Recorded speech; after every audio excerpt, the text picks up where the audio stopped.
complexe scolaire Petite Thérèse de la congrégation des Sœurs de Sainte-Thérèse de Bukungu à Kinshasa procède aux inscriptions des nouveaux élèves pour l'année scolaire 2021-2022 dans les classes et options ci-après. Maternelle, cycle complet, 3 ans, 4 ans et 5 ans. Primaire, cycle complet, de première en 6e année. Éducation de base, 7e et 8e année. Humanité, scientifique, première année, 2e et 3e année. Pédagogique, première année des humanités pédagogiques. Littéraire, première année des humanités littéraires. Commercial et informatique, première année des humanités commerciales et informatiques. Confiez-nous vos enfants pour une formation intégrale. Hâtez-vous car les places sont limitées. Contactez-nous au numéro suivant 081 18 760 ou au 085 128 61 36 ou encore au 082 455 44 80. Enfin, 082 27 74 628. La direction. Merci partout dans le monde, PES TV, chaîne Yamunene, Nkomunande Michel Bapes Milombote, pour l'émission Munene Congo Promo, où ils ont partout, ils ont l'élo na bamboka nyonso bazako la Congo Promo pour na kolobelela. Makambu nyonso eza koleka na République démocratique du Congo. Lokola Congo Promo eza kotambola partout boyebiki. Toko signaler bino que semaine oyo toke mingi na province ya Équateur na mboka oyo babengi Ingende. Toyambi Elia Ingende. Honorable Bompanze Freddy Engombe, Toyambi Elelo, député national à fonction. Yende Azosimba Ingende. Semaine okuna bolanda kandenge nenga kendaka vacances parlementaires, nenga fungolaka radio na ye. Osenga kiye et toloka kiye lokola azalaka toujours esclave à peuple, azalaki wana pona aya asolola étant député national. Toko solola na honorable Lelo nini, toko tuna ye rentrée scolaire na Ngende. Eleki ndenge nini honorable. Toko tuna ye lisusu ba finaliste oyo tango bazuma diplôme d'état, tango diplôme d'état examen d'état sili honorable est-ce que kutana ki na bana ya ba finaliste Ngende. Toko tuna ye lisusu donc makambo ezali belé otoko solana honorable en long il y a émission na biso ndeko Michel Lwangi Mbote et tozo pesa pe Mbote na bato bolanda biso na Bandunduville ndeko moko Bandunduville alandaki émission lekaki la semaine passée ndeko chaki photo à mwana il est passé là qui c'est l'un de nos téléspectateurs à Bandunduville. Donc c'est comme de tout à l'heure là toko pesa ye joyeux anniversaire na suka émission mais bato bazolanda biso babenga ki même na Colorado na États-Unis makambo lekaki tout ça donc Congo promesa émission na biso to sala parti plité to na belle information to zaka avec toute impartialité de salaka donc mbote na bato bazo pesa biso confiance et puis na ba confrère paninga na biso ba journaliste et puis bazo komasi Congo promo ndenge émission zo déroulé débat démocratique débat républicain to pesa bango merci mille. Merci na SCGL Aéronautica na partenaire naie Colibri Air, vraiment merci pour nous soutenir Congo Promo parce que ebale etambola kapo mabele zanase soutien naie zali mabele yango kanalisaka yango etambola Congo Promo za kotambola parce que Aéronautica zali ko soutenir azali partenaire officiel ya Congo Promo. Tolobaki toyambi honorable Bompanze yemoko ako se présenter panabino honorable. Bonsoir. Bonsoir le journaliste. Honorable ko se présenter devant Batono Baye parce que Batono super Baye biote au Bata Musika, Orlando Sco na Colorado, na Hollande, partout dans le monde. Bayo ki kabiso de tangi comme me Baye biote se présenter et panabango. Comme Langai honorable Freddy Bompanze Engombe, né à Losengue, dans un village du secteur de Bokatola, groupement Bombouanza, territoire d'Ingende, province de l'Équateur. Je suis marié, père de 4 enfants. Dieu m'a fait grâce, 2 filles et 2 garçons. Je suis marié à madame Jackie Boyenge Kila. Lingal honorable Lingala. Nabali maman Boyenge Kila. Mona Bolomba de la famille Bosekota. Ah yo vraiment aux agananda quoi. Je crois que na tangi na campus à Lumbashi. Na sali sciences politiques administratives. Na sali pe agrégat.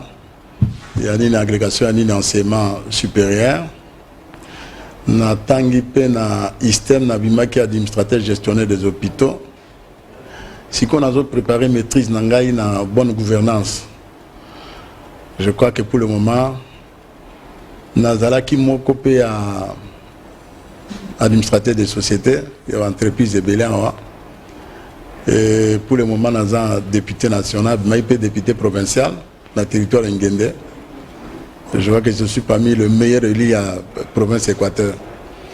Double brassard, national et provincial. Merci beaucoup. Merci honorable. Batonio sur Bolandi CV, avant motomokete sa valeur. Il y a un peuple, un sigo badane sengo parce que batinda n'importe qui dans l'Assemblée nationale, tout comme dans l'Assemblée provinciale, n'engi mon coach kolobo. Honorable, tu continues émission rentrée scolaire na ngende. Et les cas qui n'engi. Bon, merci pour la mutuna yo rentrée scolaire. Oyebi kaka bandeko ya syndicat batinda qui a un message partout pour que rentrer. Ils ont mis kakatano, mais le gouvernement s'est qui rentré dans la date qui y a lundi le 4. Bisi comme sous classe zongaki, bisi comme sous soupé, bateau balanda qui monte de la syndicat, classe et les kakite, les batangite. Donc toujours en dévolution de très près.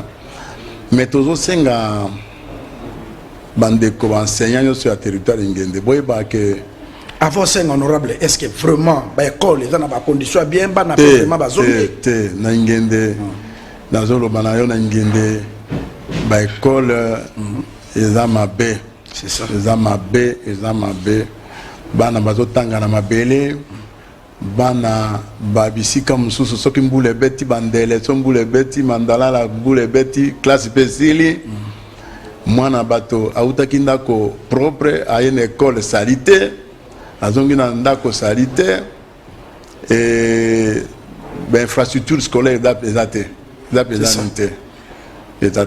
donc pour le moment bana mingi va souffrir. Je crois que tout ça la plaidoirie au niveau il y a assemblée au niveau du gouvernement donc on a vacances parlementaires tout ça là on va rapport nazali pe je crois premier vice-président à la commission étali synthèse de rapport parlementaire et à des députés, on sont des 500 députés. Nous sommes préparés à l'équipe Mogo, nous sommes présentés dans le bureau, dans la plénière. Je crois que à déshydrater la population, nous avons ici le gouvernement, nous allons répondre. Si honorable osenga sukelo kolinga kosenga ole la pema onda naninona ole la pema wa pe ya ba seigneur bazakuna parce que na zone di mateke gratuité vraiment et comme kuna ba seigneur pe bazar rémunéré na ba salaire bazar rémunéré gratuité za effective na territoire ngende ba enseignant bazar rémunéré. Je crois que na tout m'a posé une question na tout na qui de bazou de combien ils m'ont parlé de 190 000. Je crois que c'est ça. Mandenge président a outil ko bakisera ba gouvernement outil ko bakisera 40 000 je crois ba comme en 230 na yebi que ba non mécanisé bazali na yebi que ba nouvelle unité bazali na yebi que ba non payé bazali en ce qui concerne non payé na école primaire ba yeba ka à peu près 152 ou 135 000 baza déjà sur la liste à ya kofuta bango ni tete makambo ya corona ni tete makambo ya nini ya guerre ya est et d'après son englouti budget surtout moins parce que là ba futa bango te mais ba ko futama baza déjà sur na processus ya ko futa bango ba tangisa bana na biso bana bango ba tangisa bango nde avenir à l'obi. Merci honorable Michel. Merci honorable tokozonga aux appels liés à peuple oyebisa biso pe oyo salaki disons aux ça na côté enseignement peut-être au des vacances parlementaires peut-être opposaki moi okozonga na luana mais na lukana ndozonga na niveau ya structure na niveau à l'état olobi ba école bana bazotanga na mabele mais il y a quelques années programme au gouvernement ezaki prise programme de réhabilitation des infrastructures scolaires au ezaki ya premier ministre Matata la création à 1000 écoles à travers la République ingende pe zalaki ciblé na programme donc c'était ba territoire nyonso à Congo. Est-ce que projet prise et pesi combien d'écoles à niveau ingénieur? Mawa mingi pour la biso Équateur d'une manière générale. Équateur, c'est aujourd'hui 18 ans à président de Kabila, tous à l'autre côté. Ton côté a 5 chantiers, tous à la biso de l'autre côté. Ton la modernisation, Équateur a de l'autre côté. Ton côté a 100 jours à chef de l'État Félix, Équateur a de l'autre côté. Et là, quand on a Baki ya ingende bolomba Bakiango, Mbonge Bima, Mbonge Tika na Kinshasa. Non, fils de route. Tout ça est l'autre côté. Tout ça vraiment est l'autre côté. Et dans ma famille, bon, abisso. Et tout ça victime. Mais vous êtes honorable. Oui, parce que vous au début, hein. Pas Kabila, vous se retrouvez qui vous allez na ministre na député national.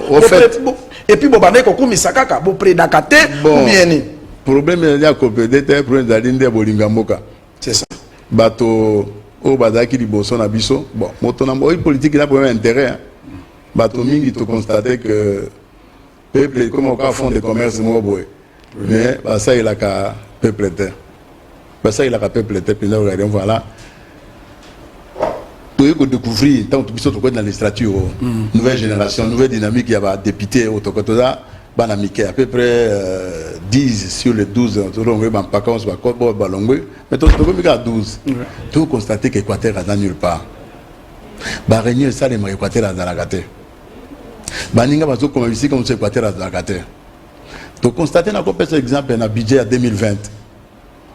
Équateur montant moko qui à peu près je crois 52 milliards pour la province d'Équateur. Équateur a ta projet mon côté. A ta projet mon développement d'Équateur. Bandeko Bikoro va se débrouiller na ndenge na bango ba ko tomber na ba 17 sur ba 10 milliards tout ça. Et nana ko obligé na doit plan quinquennal à Équateur. Parce que chaque province a un plan quinquennal pour le développement et tout ça.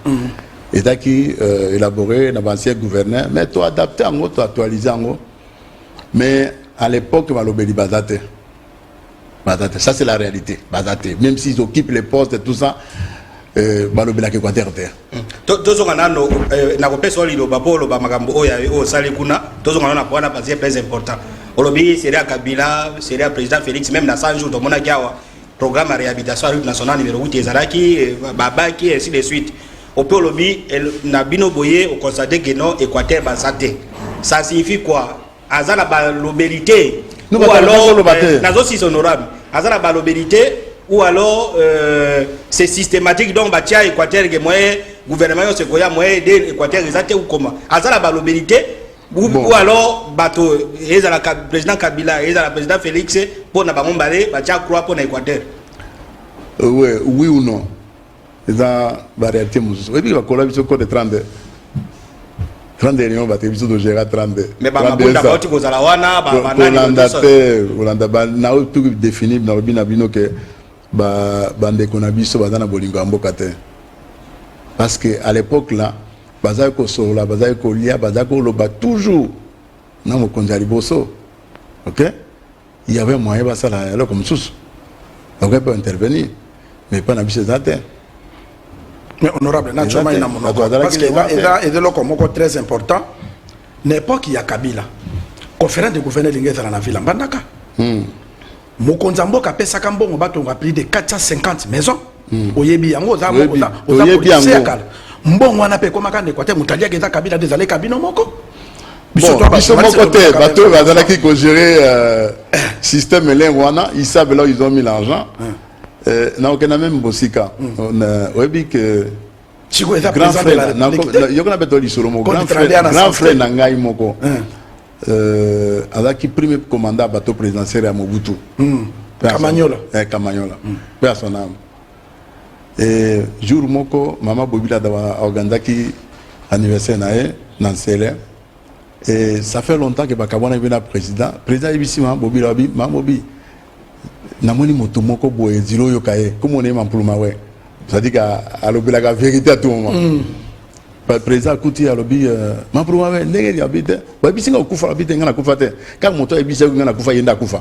Ngana kufa te. Ay ko bisi mais président mais yo sundola mbandaka ndenge nini otangi na mbandaka otaye bo sundola biso pona to sala en nini oyebi que président ibisi oyebi mbongo nini na pesa bato babongisa mbandaka bato balia bato alia na biloko mona ensemble provincial ou batonga les gens bouffent l'argent pe bato na bali ka baza la kapena na pouvoir on dirait que comme une carrière ou comme monarchie moko boye batonga na pouvoir du moment où ils ne font rien ils n'ont rien fait. Ok, zoka kasina o isalaki da côté à santé, côté à l'école, Tout ça, dans bon, la case parlementaire. Et là, comment on attend la d'abord? Na constatant, avant la côte politique, les députés n'ont pas de territoire ni composé par candidature, pas de projet de société. C'est ça. Batoba ka ba voter pe na conseil la bino boye na ko sala boye na ko tonga boye so bo voter nga na tonga boye et la lokuta ngai na banda ko servir communauté ya ngende ba ebinga très bien bazola nanga très bien na daki nanga député te na sala ba pont na sala ba nzela na sala ba école na daki nanga député te mais tango na mi engagé na 2011 jamais n'a coûté par école non c'est à Mandela. Donc vous avez député en 2011. Nous avons député en 2011. Daga bato ya mitema abe ba ko nga gomo na cour constitutionnelle na cour suprême à l'époque. Ba gouverneur à l'époque ba longo en Komora. Bien qu'à 5 pardon en 2018. Donc bazoya bazana projet à société à communauté c'est-à-dire que koyeba projet zanine projet za solution na problème moko boy ou na ensemble de problèmes okuta na mboka na biso et loko zana zana ngende ingenda za nzela te ingenda za ba école te ingenda za ba centre de santé fiable te ingenda environnement banzete bazo kata communauté zo bénéficier te bref ingenda za ka grenier munene ya province Équateur biso to ko le sembanda ka to ma binko bi ba biloko be kuta panze ba panga wantu za mais biso to ko fournir na ngende mais au moment ingende par terre c'est parmi les territoires les plus pauvres de la République. Nous avons continué à voter. Nous avons déjà dans ligne, dans le projet, tout ça. Un, je vais m'occuper des routes. Parce que depuis le président Mobutu Kenda, Kabilaye, nous avons il y a moko ils ont relié Équateur, Namandombe et Koufa. Motabongi on a à l'époque l'ancien gouverneur l'opposition de la Malombe. Tout ça c'est-à-dire je quitte Mandaka à 6 h chez moi à Loseng 9 h dans la Mboko. Puis on travailler dans Zongi. Depuis Mobutu Kenda de Kabilaye Nzela wana Koufa, je suis le premier à réhabiliter route wana. Comme ça la cantonnage, pour réhabiliter ba pont. Combien de kilomètres? Presque 88 km. Donc, on a Kalamba, dans le Sofi, la frontière, 88 km. Donc, ça, avec 44 ponts. Nous avons réhabilité à l'époque avec mon argent. C'est-à-dire que PO entreprise dans les autres là. Nous avons parce que nous avons directeur général de la Société Générale Industrielle. Et dans la Kassangou. Nous avons une réhabilitation à route Mbanzangou. Et puis na koti na Kamba. Jour moko na sali na komi na ngoma matadi. Esprit tout ninga mais yo ça la ka bata mais tana mboka no kuna eloko moko ezate. C'est comme ça que na créé ONG nanga na ke ko sala misala wana et la population a adopté. En fonction de ça. Ti leno ngaka mona utabongisa mboka wana. Nzela wana. Na saka ba pont. Na ko engager ba technicien au fil de route donc ende to lobane tout ça là c'est que bande ko ya kiri poste bango ba ya commerce mi kana bandaka ba lo banga na honorable Bukele ceux qui vont servir biso pont entre le Sofi na Bombembete on suppose que vous avez député on vient de réaliser vous savez pour ça pas no comme kiri avec Kinshasa na nzela wana bango ba utaka na bamboko ba mpenzwa ba lokaka bamboko eza pemeni mwana même ba boso buta penzo avec ba moto bango tout baleka nzela ma ya bandundu te baleka nzela biso Équateur hein ba free commerce ça la ba biso na bango to ça la commerce tout monde bazo le kawana nzela efungwami ngane na fungoli nzela ti lelo ngane na fungula banzela na fungula banzela kulunga tona keina imbonga ti ba wakangane na fungola na fungoli nzela entre Makako Ilamba sa ebeba siko bato nanga bazokenda kufungola nzela babimi déjà na Makako bazokenda boteka parce qu'à l'époque société boteka nde perdre zako bongisa ba bongisa tengane na bongisa ngo na bongisa banzela wana longwa bompanga ti batina OK bato ba osala ezaruti ya desert agricole faut toi binsa biloko et que nata ingende et que nata boteka bateka ngo tout ça. Voilà au moins la situation banzela. En dehors de ça, na côté l'éducation, na école dans l'éducation que la plupart des écoles ya territoire ingénéza kana bandele mbule beti bana bakei bakimi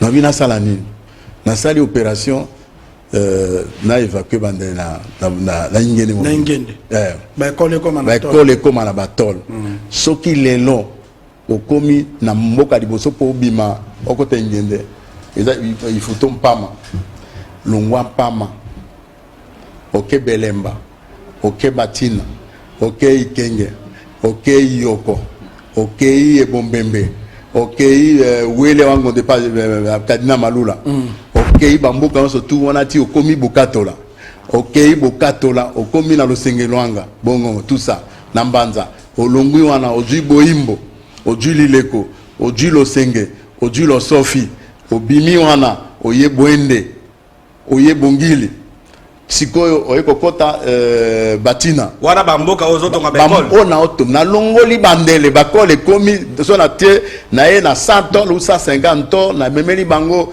na sali charpente na ye na 10 000 briques batonga ekole wana ba ekole nso to au moins nous parlons to komi na 35 écoles oyo na député moko na commissaire du peuple moko na régime ya papa maréchal batikala kosala te moto moko asala te na territoire ngendi batala te pe ozana mboka na yo na moto e na kati wana na kotisi papa samba pa école na bani jana bokatola na bamana samba durable na donc l'école nyonso manda na nge kota brique na nge kota samba ça lelo ko mona utaki turo na vacances parlementaires otala ba état ba école wana tout ça na komi na boteka et na société et mafuta na société wana mafuta et dans la 7 écoles depuis vie wana école wana banda ezaka bandela so ke de na boteka okuta ba école nyonso sans distinction ya o église ou tout ça tout parce que bana wana bazaba na ngendi na sa distinction te na kati wana j'ai reçu les églises na ebisi ba okenda baza pauvreté vous ne pouvez pas continuer à prier na bandele na mandalala je leur ai donné des tôles 100 tôles par église et autres na brique ba côté coton na keiti na zui Lontumbe na tonga école pédagogique ya institut pédagogique à Lontumbe ba tolo yanga ba biko yanga na kei na boyera na kei na waka na kei na imbunga na kei na mbalankole na biso ba tolo ba école on surtout ozo kawana ba lusako ba mboka na eza ba mboka oyo ke honorable eske makambo zolo bana eza ma ya solo makambo zolo bana ya yango Congo problème koma kuna bana ngende pe bazolanda bazoelistre mais Congo problème kuna bana ngende pe ko bate gombe baebi honorable Freddy Patrick elistre baebi nga parce que babisika wana soko kei na par exemple na Lutumbe na pesa ya batol ila mission catholique protestante la pesa mo batol batonga école pédagogique ba image na kasi bon on a tout ça na comme na boteka effectivement PRZ des awana comme PHC et puis boteka eza dominant moins 80% bande on a biso pepe tonton ba pigme de bazana na boteka tout ça alors ndakuta i radio moko boye ezolo bana boteka radio ne za nani non radio lo bana boteka yoka keza ingende mala eda FAO ingenda daka na bon au fait ingenda daka na radio mo ezolo ba eza FAO ya communauté eza motote ay FAO atika kina makamona ya programme na mais ba député mususu ba yakina ba radio na pour des raisons électorales ba tie ba radio beti ba voter bango loko ba joki élection te ale balongoli ba kena ba na émetteur na bango ya ngona lobi non on peut pas que dépendre parce que radio wana naza au moins partenaire na bango en termes il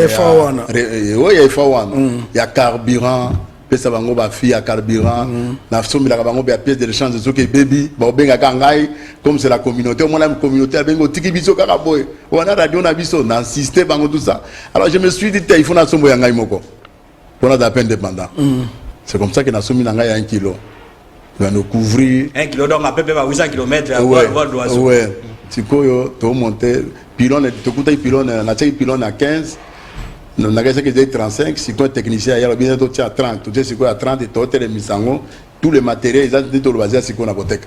Honorable, félicitations d'abord pour nous saluer salut mais aux oignons comme bongo parce que vous avez un programme té. Bah chinois bah ko exploiter Zamba ya ingende. Est-ce qu'il y a un programme tant au ministre y environnement pesa ka contrat? Na contrat wana ba préparer kate ke ba tonga ta école, ata hôpital, ata nini ke yo député onyo kwa makandengo wana parce que ba chinois bazana bakata kanjete butumoi. Il faut batubaye que député normalement on a droit ton école te. On a droit ça la mzelate. On a droit ton hôpital te. On a droit non te. Atonga te neni mais peuple a voté comme wana. Non, toi na yeza plaider la pouvoir na biso te. Biso ne kolobe la ko représenter population koloba ko ça la contrôle parlementaire. Yango yozo tonga poza na moyen. Non, tonga pona nini. Eza ka boza na kata libota. Boza na tata na bino libota na zela côté. Yo siko binzela. Est-ce que tu as dans la position wana? Après bah tout na bango là quand on décolle na ça la cabine tout ça.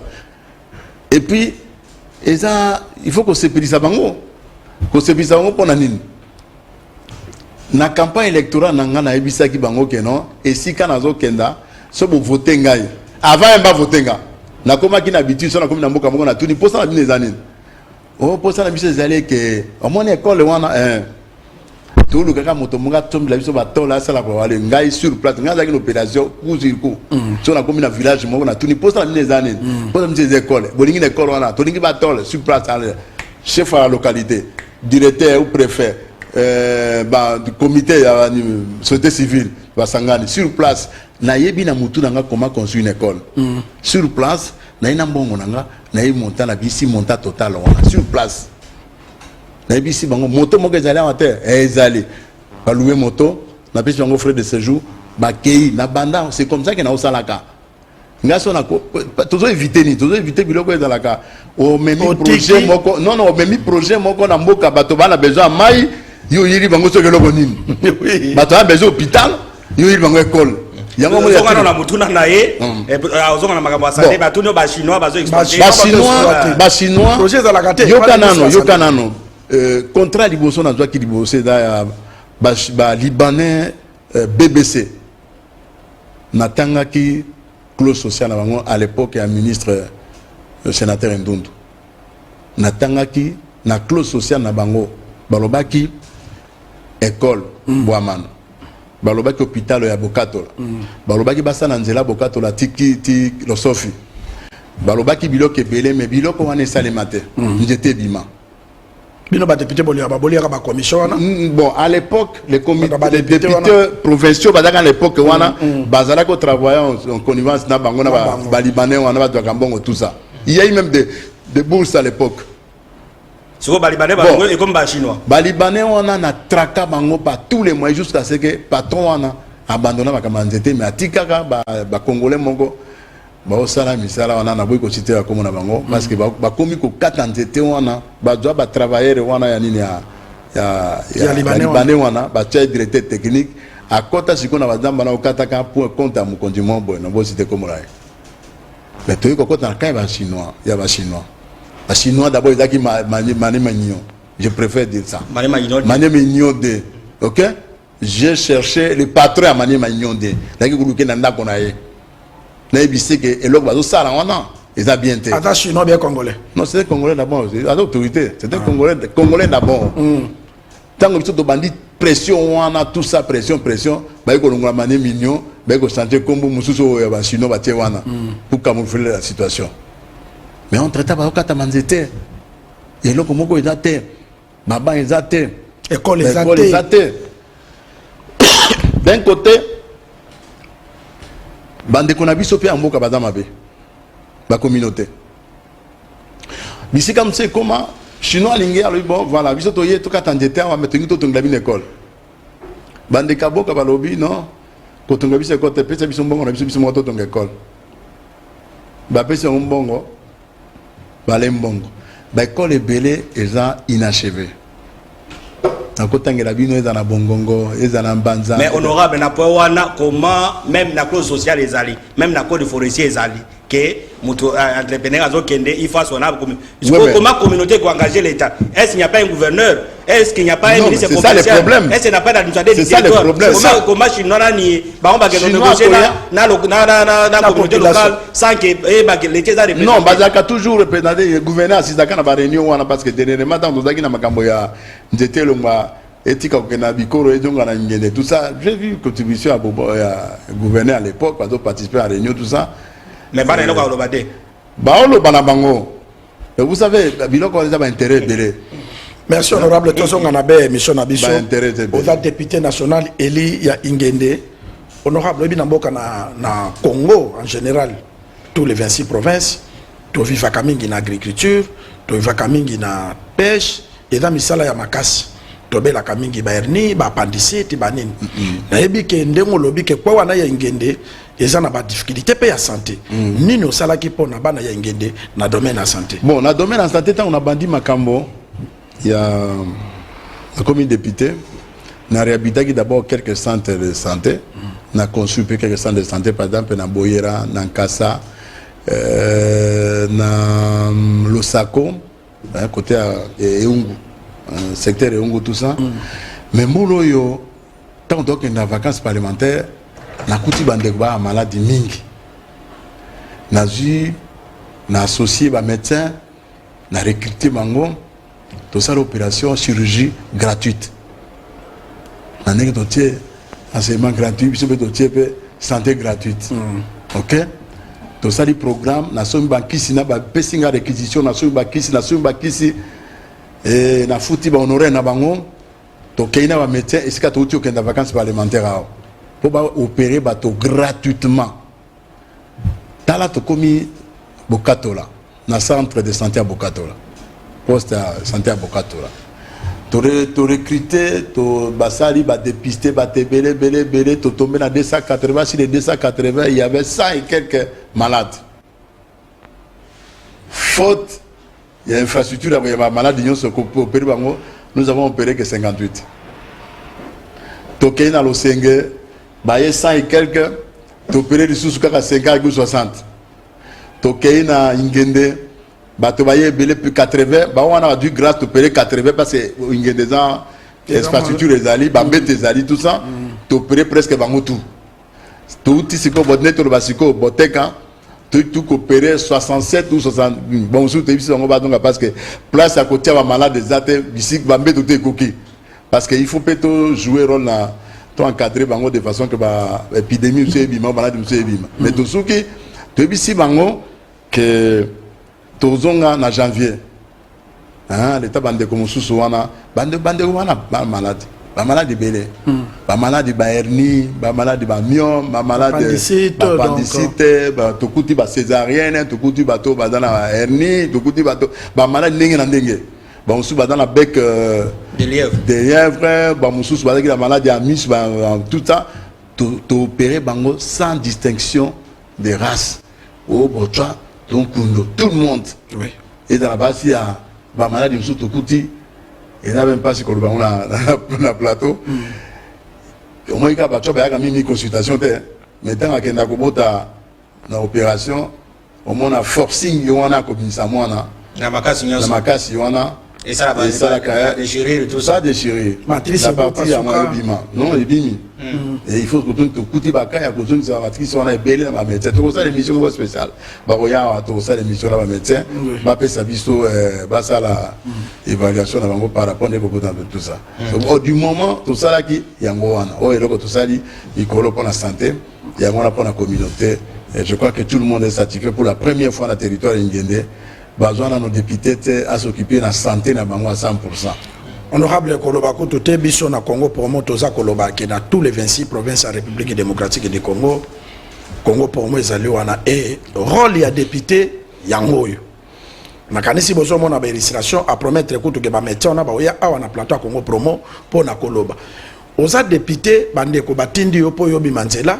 Yondo za molobeli na bango oza na okaza comme na chef de l'état ou na okaza comme na premier ministre na comme okaza comme na ministre ya santé plaidaka po na kwena yo ko tambola ka na ba prado awate ba yeba na ba musicien sala oyo honorable bon panze aza ko sala parce que ata lelo na ngende bakotonga ye na bato parce que ba politicien denga ndenge biloko azo sala na yeba ko la combattre bazo combattre oui na bato basala ke lo ba combattre mais population aza très regardant na ozo sala ba kozongi ça parce que yozo restituer yozo zo pas na bango donc biso musana vous allez kaka ya ko féliciter yo ko loba na ba population ke batala kamingi yo parce que o bazo finga na ba ko sala ozo sala te ndeko Michel.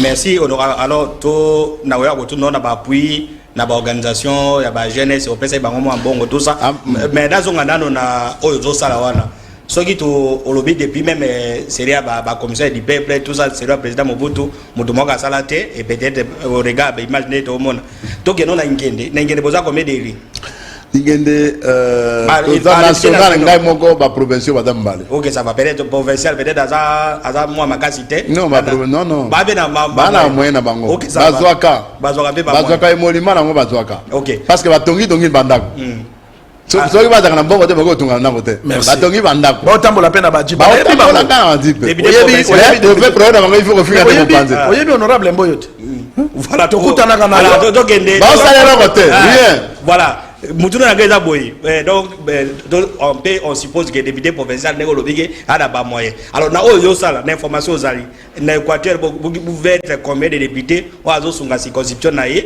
et puis na Congo mobimba autour à la 3e député 4e 5e est-ce que ba quelques députés nationaux à niveau à Congo parce que collègue na yo d'autres là ah on a ba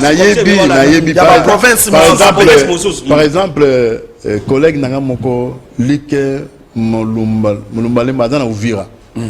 C'est monsieur fantastique. Donc Ouvira va bien représenté dans l'Assemblée. Type on a ça la œuvre sociale. Par exemple, collègue Moko Olive, il y a AFDC aussi. Il est aussi très apprécié et pas dans professionnel. Je crois dans Nord Kivu, non Sud Kivu. Sud Kivu, ouais. À Ossala, agriculture. Lui, c'était spécialiste d'agriculture, c'est bon. Vraiment. Batoisa Belé dans est-ce que la Kinshasa a à peu près 53 députés nationaux? Est-ce que vous avez député à Kinshasa pour avoir posé moi TP et mon ami? Oui, Badali, quand vous voyez Jean-Marie Lukulasi qui est tenté de faire pour combattre Biloko Yabana, Kuluna, tout ça, ça fait partie du développement. Pourquoi on a peine à maîtriser Kuluna, tout ça. Badali, Bandeko Didier, Campem, tout ça. Non, c'est en croix, c'est-à-dire que, d'une manière honnête, Bazali, mais, dans 500 députés, en tout cas, ceux qui vont opposer comme 15 dans l'Assemblée. Alors, nous avons soutien à l'association. Est-ce que. Bon, et là, comme nous sommes dans la salle, nous avons on a coûté dans le territoire d'Ingende. Problème, il y a finalisé l'examen d'État. Hein? Nous avons une option, nous avons une option, nous avons l'examen d'État, nous avons Misika. Nous avons Bamboka, Balankole, Baïdjolo, tout ça. À l'époque 40 km dans le centre d'examen d'État. Oui, mais Aolia Ndengenini, Aola la Pewapi. C'est ça. Parce que tu as parlé de Musika. Nous avons 4 centres. Basana par secteur, centre d'examen d'État Moko. Selon configuration enseignement dans le territoire de pour 1500 enfants. On a depuis 2019, il est long. Nous avons participé à l'examen d'État. Nous avons l'examen d'État. Nous avons l'IA. Nous avons l'IA. Tout ça. 1500. En 2019, 2020, 2021, et nous continuons l'opération à Bango. Donc pour le moment, comme dans la 4500, ba finaliste va bénéficier de l'Angaï. Na tongo ba meliti o ba ben kombo ti les amas à l'oboté. Merci. Ti na mikate na après-midi ba ye ba lambeli bango bilonko. Ba na musu ba ya ka golo ya lokoso ya ka ta 2-3 fois ayo kolia. OK? Turo na kende ki na centre na bomili bango ngombe na centre on va dire ngulu ngombe tout ça. Tout ça c'est quoi? Et la contribution dans la gratuité d'enseignement. Oui. Tout ça c'est quoi? Et la contribution dans la facilité quand même les parents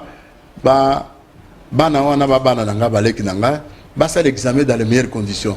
Je ne peux pas entendre que moi na boy koya parce que ba la paix ba on la paix pas la banda konanga. Donc bazolia ba o CP là. Ba o CP là très bien. Donc c'est ça un peu puis na kei touro yebi d'habitude tant que na kamboka ma population kaka député pesa biso mbongo mais ce qui a fait que cette fois-ci na yokani na population bisi bango te tout luka na sala coopérative la pêche na sala coopérative ngamona na plantation ya mbila hein il y a plantation en mbila pe mbila mbota osa mafuta tout ça d'une manière artisanale ben la zone ka partenaire de façon que elangeza munengo hein à peu près 500 hectares ya mbila toloni tout le cas partenaire pour toute ma machine na kata machine tout ça la raffinage ya mafuta tout ça savonnerie tout ça bilo comme sous pour tout évoluer pour la topé ça va découper misala peut élever niveau de vie de la communauté pour ce moto produit na c'est peu la coopérative belé ya bilo ko wana donc bandeko ba ebisinga boye na association nyos na c'est peu la qui mingi passe moto moka lo ipesanga mo na liate na CP di pas ces bâtons basi mibali ba jeune tous non biso to ngito bokola bangulu biso ngito bokola ba même biso ngito kata bilanga biso to sala ka boye to ngito soma ba kwanga po to sala ka bingwele to sala ka ni po to tekela ba doleka ba donc j'étais obligé population comme il a besoin de développement comme il a poste à développement wana oui rien na kuta mingi bamboka ba député kabela biso mbongo te Moutaï Brabitang, biso groupe na biso tolingi tobokola ngulu. Na sale effort que voilà, là-bas o ba ngulu. O ba ngulu ni no, pesa ngulu mwasi na ngulu mbali. Pesa taba mwasi taba mbali. Pesa biso même à mwasi na même mbali. O ba muso bi pesa biso génie sangombe. Et je lui ai donné l'argent. Mbongo wana no ngeli ba donso lo ba ke uti na gouvernement. Te da mo gouvernement da ba molima na ngana bombaka et poto partager na bango parce que na lo ba ni bango batinda biso musala wana on retombé ba bénéficier nango oui bangulu wana les angulu nangate ba ko bénéficier quand encadrement organisation nangai les amis de Bompanze ils ont parsemé à travers le territoire ba groupe wana ba osala ba encadrer bango OK dans un certain moment son motana a besoin son mangulu et belé to apia na ngende ala bokatola ana lo senge ana lo sofi akede ungu na douali c'est comme ça que nous voulons qu'à un certain moment tout élever le niveau de vie à la population. Voilà un peu l'idée de qui merci honorable kumba wa kusaba kama parti politique mais en tout cas nazo féliciter yo pas pour na flatter yo mais na Santa Congo promo tu as besoin de promotion ba valeur promotion ya nini parce que c'est quand même simpliste so itolo député abikara ron ngeza ko voter na ko contrôler exécutif c'est simpliste député pour eux un petit rien non na ba action tout ça kabona na bandeko parce que bango batatinda kion très bien pour pas regretter que totindaka moto totindaka Michel Pambatin voilà Michel parce aujourd'hui na territoire ngende ba osala bi totindaka Bompanze Pambatin Michel alors nani kuma otunda makamba FDC mais natuna nanu mutuna wana même maman Mabunda président de l'Assemblée nationale répondre de même sera ba Vitel Kamere ti lelo président de l'Assemblée bososo ba tunye ba répondre est-ce que député a combien comme émolument à chaque ferme on peut pas exposer le salaire à monter dans la public. Yo pour répondre OK ça merci honorable d'abord félicitations félicitations et puis na kopesa sa félicitations à président Bachilopembo parce que na remarqué il va partir moko ba tunyoso bazalaka na FDC bazalaka pe na esprit ya bolingo discipline oui discipline wana na mona quand même vice à transport ndeko nanga maître kila ceux qui n'a qu'un talent vraiment discipline dans la makasi honorable na avis financier à l'association FDC sala na ngoni avis financier à l'association est-ce yo FDC au financer be ba financer ba drapeau na sens ya kenet FDC na ingende eza visible visible na kuko sa hotel na territoire oyo na province Équateur au FDC A eza visible dans le territoire ingende il y a un comité territorial na ba secteur ba comité tout bazali OK ba matériel biloko lo ba to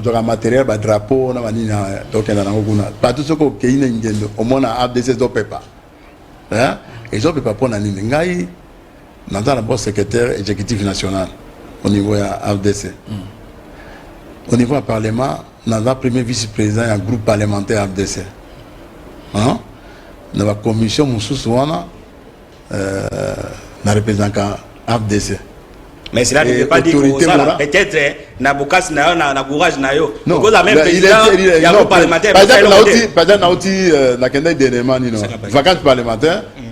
Le président, l'autorité morale, le professeur Bahati, il a contribué.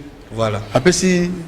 On reconnaît quand même la télévision qu'il y a. Oui, il a contribué, il contribue. Bon, la ABC, bon, on a bien un Bokilon, parce qu'il a un autre Bokilon. Attends, mon frère, il y a bien un grand équateur. Attends, mon frère, il a un Bokilon, il a un Boka, il a besoin de l'Okoboy. Alors, personne n'a pas après si na kei so na komi kuna na kangibe a photo na tinde le bitala on a loko pesa ki na senga ko point loko boy ta na tinde loko boy ta tout ça e loko boy ba image a photo ya ba école wana a contribuer ki na batol OK après ça qui candidat moko batol la ke na beti na kisi mita na batol no pesa ki ta tout ça du bobo tout ça tout ça la visibilité à FDC na Équateur na Équateur pe na ngene tout ça mais dans l'ensemble parti ils ont vibré par le territoire de Ngende, toujours préparé 2023. Merci honorable. Ndeko Patrick, kuna na registre qui besoin de réaction il y a population dans le monde entier. Oyo batuni honorable bon pense na bisope awa pour na bato bazola na kota na ngopesa de commissaire la ta la réaction. Voilà, merci. De commissaire tala ba si je suis ba téléspectateur.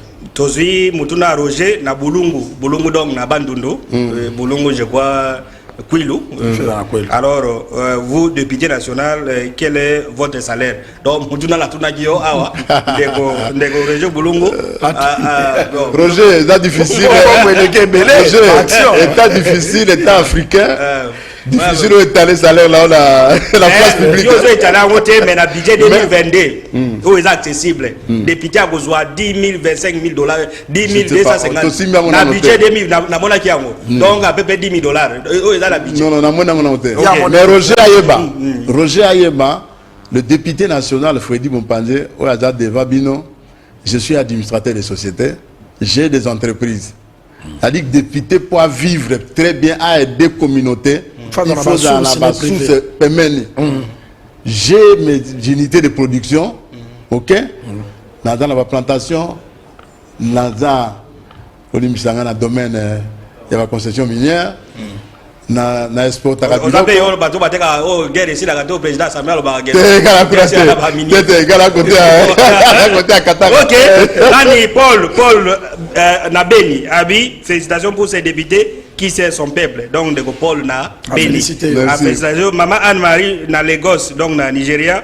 Pourquoi les députés congolais n'ont jamais eu le courage de destituer un gouvernement depuis Kabila Tile et là. Maman Anne-Marie, merci pour la question. Dans Lagos, le problème, au moins tout pour combattre le Kowana. Tout un système, Maman Anne-Marie, tout un système d'autorité morale. Bozo kota na kata salle ba pesi bino a mot de passe. Bozo kota na salle ba ebisi bino qu'est-ce qu'il faut dire. Donc étant député, tu as été élu sur le label et à partir wana avec une autorité morale qui vous contrôle.